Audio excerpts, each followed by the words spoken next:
পাকিস্তানের রাজনীতি যতই গভীরে ঢুকি একটি নামে ঘুরে ফিরে সামনে চলে আসে আসিম মুনির। সেনাপ্রধান হলেও তার পরিচয় কিন্তু কেবল এই একটি পদেই আটকে নেই, বরং বলা চলে পাকিস্তানের রাষ্ট্রযন্ত্রের মূল নিয়ন্ত্রকে এখন তিনি। আসিম মুনির 2022 সালের নভেম্বরে পাকিস্তানের সেনাপ্রধান হিসাবে দায়িত্ব গ্রহণ করেন। এটা তার সামরিক ক্যারিয়ারের স্বাভাবিক পদোন্নতি হলেও রাজনৈতিক বিশেষজ্ঞদের মতে এটি ছিল অনেক বড় এক কৌশলগত পদক্ষেপ। কেননা তিনি একমাত্র সেনাপ্রধান হিসাবে দুইটি শক্তিশালী গোয়েন্দা সংস্থা মিলিটারি ইন্টেলিজেন্স MI এবং ইন্টার সার্ভিসেস ইন্টেলিজেন্স ISI দুইটিরই প্রধান হিসেবে দায়িত্ব পালন করছেন। তার এই পেছনের অভিজ্ঞতা থেকে শুধু সামরিক নয়, রাজনৈতিক ও কূটনৈতিক হিসাবেও তাকে অনেকটা এগিয়ে রেখেছে। বলা হয়ে থাকে তিনি জানেন কার ফোনে কি কথা হচ্ছে, কার ঘরে কি পরিকল্পনা হচ্ছে, আর কোন নেতার ক্ষমতার ভবিষ্যৎ কতটা নড়বড়ে। আসিম মুনির সম্পর্কে সবচেয়ে আলোচিত দিক হলো তার প্রাক্তন প্রধানমন্ত্রী ইমরান খানের সঙ্গে টানাপোড়েন। ISI প্রধান থাকাকালীনই ইমরান খানের সঙ্গে তার বিরোধ স্পষ্ট হয়ে উঠেছিল। সেই বিরোধ সময়ের সঙ্গে সঙ্গে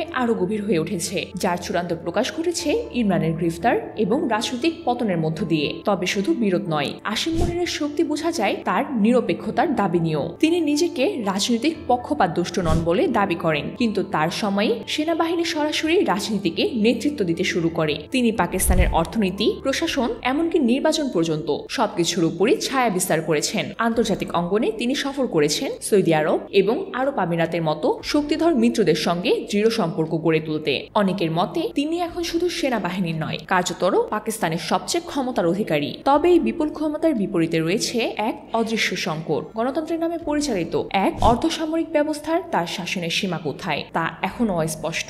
আসিম মুনির কি ইতিহাসের শুধুমাত্র একজন নীরব কূটনৈতিক হিসাবে পরিচিত পাবেন, নাকি একজন সফল স্বঘোষিত শাসক হিসাবে? এই প্রশ্নের উত্তর তো এখন সময় বলে দিবে। কিন্তু এখনকার পাকিস্তানে যার ছায়া পড়ে না তেমন কোনো ঘটনাই বিরল।